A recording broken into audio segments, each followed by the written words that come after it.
మరో breaking news. Simhachalam ఆలయ భూముల పరిధిలోని పంచగ్రామాల భూముల క్రమబద్ధీకరణ విషయంలో ఇప్పుడు ప్రభుత్వం సానుకూల నిర్ణయాన్ని తీసుకుంది.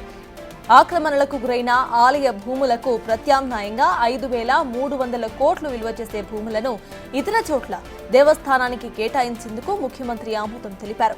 విశాఖ నగరంలో దీర్ఘకాలంగా ఉన్న వివిధ రకాల భూ సమస్యల పరిష్కార చర్యలపై సీఎం, రెవెన్యూ శాఖ అధికారులు, విశాఖ ప్రజాప్రతినిధులతో సచివాలయంలో సమావేశమయ్యారు.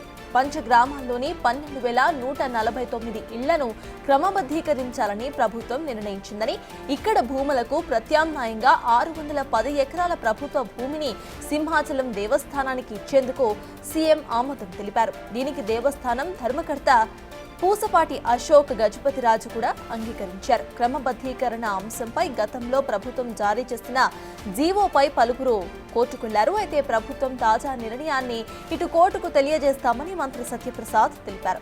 ఇక 2-3 నెలల్లోగా సమస్యను పరిష్కారం అవుతున్నట్టుగా ఆశిస్తున్నట్లుగా కూడా ఆశాభావం వ్యక్తం చేశారు. రైతులు సాగు చేసుకునే భూములు, కొన్ని ఖాళీ స్థలాలకు సంబంధించి కోర్టులో ఉన్న కేసులను కూడా పరిష్కరించేందుకు దశల వారీగా చర్యలు చేపట్టబోతున్నట్టుగా ప్రభుత్వం తెలిపింది.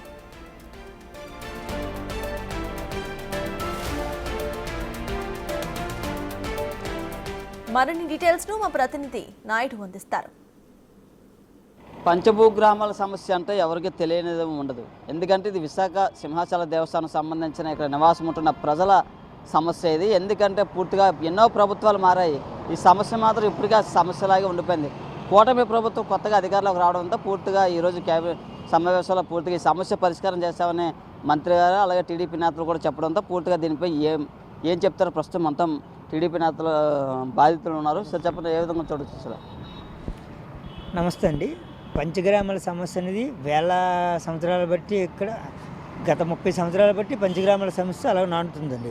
కానీ యాక్చువల్గా అందరూ లోతుగా వెళ్ళట్లేదు సార్. ఇక్కడ రైతులు ఉన్నారు, రైతుల దగ్గర నుండే కొనుక్కున్న వాళ్ళు ఉన్నారు, ఆక్రమదారులు ఉన్నారు, అందరినీ ఒకే తాటి మీద కట్టేస్తున్నారు తప్ప ఇక్కడ 3 రకాలు ఉన్నాయి సార్. ఆక్రమదారులు ఉన్నారు, రైతుల దగ్గర కొనుక్కున్న వాళ్ళు ఉన్నారు, రైతులు ఉన్నారండి. అందరినీ కలిపి ఆక్రమదారులుగా చూపిస్తున్నారు తప్ప ఇక్కడ రైతులకి న్యాయం చేద్దామనే ఆలోచన అయితే ఏ గవర్నమెంట్ కూడా ఆలోచించలేదు. కూటమి గవర్నమెంట్ కూడా రాంగ్ ట్రాక్లోనే ఈ అధికారులు చెప్తున్నారు తప్ప ఇక్కడ రైతులు ఉన్నారని కానీ ఇంకే మంచిది చెప్పట్లేదండి. ఈరోజు విజయవాడలో జరిగిన సమావేశం మంచిది, ఎందుకంటే ఒకరికే న్యాయం జరుగుతుంది. ఆ విధంగా 12,149 మంది ఇల్లులు రెగ్యులైజేషన్ చేయడం మంచిదే, ఆనందకరమే. కానీ దాంతోపాటు కూడా ఇంకా రైతులు ఉన్నారు, రైతులు కూడా న్యాయం చేయాలి సార్. భారతదేశానికి రైతే వెన్నెముక అంటారు. అలాంటిది 100 సంవత్సరాల బట్టి ఇక్కడ వ్యవసాయం చేసుకొని వ్యవసాయం మీద బతుకుతున్నారు, సంపూర్ణ హక్కులు ఉన్నాయి, గిల్మ్యాన్ రికార్డులు కూడా రైతులు ఉన్నారు. అయినప్పటికీ కలెక్టర్ రిపోర్ట్లు కూడా ఒరిజినల్గా మేము ఆర్టీ యాక్ట్లో తీసామంటే ఆ రిపోర్ట్లు కూడా రాశారండి. ఏమని ఇక్కడ రైతులు ఉన్నారు, రైతులు కూడా న్యాయం చేయాలి, వాళ్ళు ఎస్టేట్ యాక్ట్లో సెటిల్ అవ్వాలి, రోడ్లు, కోనేరులు అలాగే శ్మశానాలు అన్నింటికి కూడా దేవస్థానం పట్టా ఇచ్చారు. ఈ తప్పు కొండలకు కూడా పట్టాలు ఇచ్చారు. ఈ తప్పు దీని మీద పూర్తి విచారణ జరగాలని అని కలెక్టర్ చెప్తున్నారు. అలాగే 1996లో పట్టా ఇచ్చారండి. అంతకుముందు ఇక్కడ రైతులకి సంపూర్ణ హక్కులు ఉండి ఇల్లు కట్టుకునేవారు, అమ్ముకునేవారు, పిల్లలకి పెళ్లి కంటే అమ్ముకునేవారు, పిల్లలు చదివించుకునేవారు, అన్ని విధాలు జరిగింది సార్. 96లో ఓవర్ నైట్ రైతులకి ఎటువంటి పట్టాలు ఇవ్వకుండా దేవస్థానానికి పట్టా ఇచ్చారండి. అది కూడా ఎంక్వైరీ చేస్తే ఒక సిపిఎం పార్టీ కార్యదర్శి ఒక 1180 టీడీ మీద ఆయన ఏం చేశారంటే ఒక పిల్లు వేశారండి. ఆ పిల్లు మొత్తం రిపోర్ట్లో రాసుకొచ్చాడండి. 1977 నుండి 96 వరకు జరిగిన ఎంక్వైరీలన్నీ ఫ్రాడ్ అని. ఆ 96లో పట్టా ఇచ్చారండి. అది ఒక జాయింట్ కలెక్టర్ కూడా కమిటీలో ఒక సభ్యులు అయి ఉన్నారు. వాళ్ళు కూడా కమిటీలో సభ్యులు ఉన్నప్పుడు 96 వరకు జరిగిన ఎంక్వైరీలన్నీ ఫ్రాడ్ అని రాశారు. ఇవన్నీ విచారణ చేస్తే రైతులకు కూడా ఇక్కడ మేలు జరుగుతుందండి. అంతే ఏదో దేవస్థానం అధికారులు చెప్పిందే నిర్ణయం ఫైనల్గా తీసుకొని ఇంకా రైతులకి ఇబ్బంది పెట్టడం కొంచెం ఇబ్బందికరమే. కూటమి గవర్నమెంట్ వాళ్ళు కూడా జాగ్రత్తగా పరిగణలో తీసుకుని వాళ్ళకు కూడా న్యాయం చేస్తే బాగుంటుందని నా యొక్క అభిప్రాయం అండి. ఇది తరతరాలు ప్రభుత్వాలు మారుతున్నా కానీ సమస్య మాత్రం పరిష్కరించట్లేదు. ఇప్పుడు ఈరోజు కూటమి ప్రభుత్వం అధికారులకు రావడంతో ఈరోజు దీని మీద ఎండోమెంట్ మినిస్టర్ కూడా మాట్లాడడం జరిగింది. పూర్తిగా ఈ సమస్యను పరిష్కరించే విధంగా కూటమి ప్రభుత్వం అడుగులు వేస్తుందని పూర్తిగా ఒక ప్రకటన ఇవ్వడంతో పూర్తిగా ఇక్కడ రైతులు ఏమనుకుంటున్నారు, ప్రస్తుతం మనం అయితే ఎక్కడైతే పంచగ్రామాల సమస్య ఉందో ఆ సమస్య ఆ ఊర్లలోకి రావడం జరిగింది. ప్రస్తుతం ఈ రైతులు ఉన్నారు, రైతులు అసలు ఏం మాట్లాడుతారో, ఈ సమస్య ఎప్పటి నుంచో వారిని అడిగి తెలుసుకుందాం. అసలు చెప్పండి, అసలు ఈ ప్రధాన సమస్య ఏమిటి? ప్రధాన సమస్య ఏంటంటే ఇది పంచగ్రామాల సమస్య అనేది 96లో ఇది 96లో పుట్టించారండి ఆ గవర్నమెంట్. అదే రైతు వారి పట్టాన్ని పెట్టారు. అది మాకు తెలియదు, రైతులు తెలియదు, ఎవరో తెలియదు. కనీసం ఇది కూడా చేయలేదు, అంటే దండోరు కూడా వేయించలేదు, పేపర్ అనౌన్స్మెంట్ చేయలేదు. చేయకుండా మొత్తం చెప్పకుండా ఇచ్చేసారండి. అప్పటి నుంచి ఈ నేటి వరకు కూడా నానా ఇబ్బందులు పడి, నానా కష్టాలు పడి, పిల్లలు కూడా పెళ్లి చేసుకోవడం కూడా, ఒక పిల్లలు ఎడ్యుకేషన్ హయ్యర్ ఎడ్యుకేషన్ చేసుకోవడం కూడా మాకు ఏదో నానా ఇబ్బంది పడి అడుక్కు తింటాను ఉండే ఇక్కడ ఇంకేం లేదు.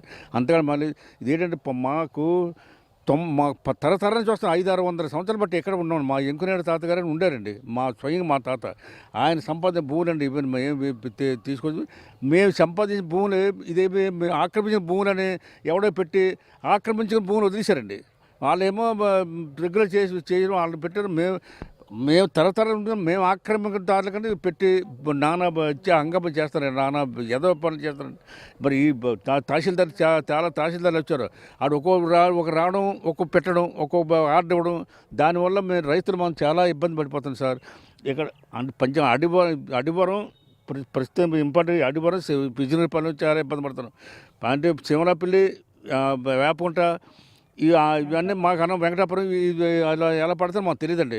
మేము ఈ 2 గ్రామాలు మాత్రం చాలా ఇబ్బంది పడుతుంది. దీని గురించి మాత్రం చాలా ప్రభుత్వం వరకు కూడా ఇక దీని గురించి చాలా చొరవ తీసుకుంటుంది. ఈరోజు కూడా ఏదో మీటింగ్ పెట్టి పరిష్కార మార్గం చూపించి అవుతుంది.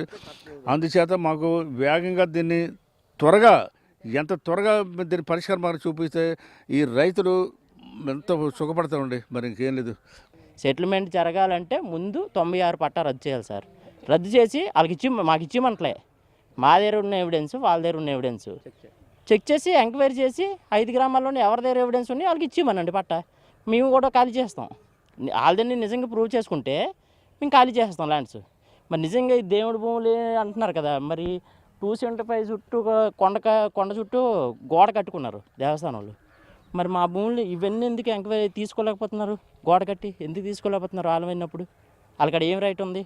పట్టా తప్ప 96లో ఎంఆర్ఓ ఇచ్చిన పట్టా తప్ప ఒక్క ఎవిడెన్స్ లేదు వాళ్ళ దగ్గర.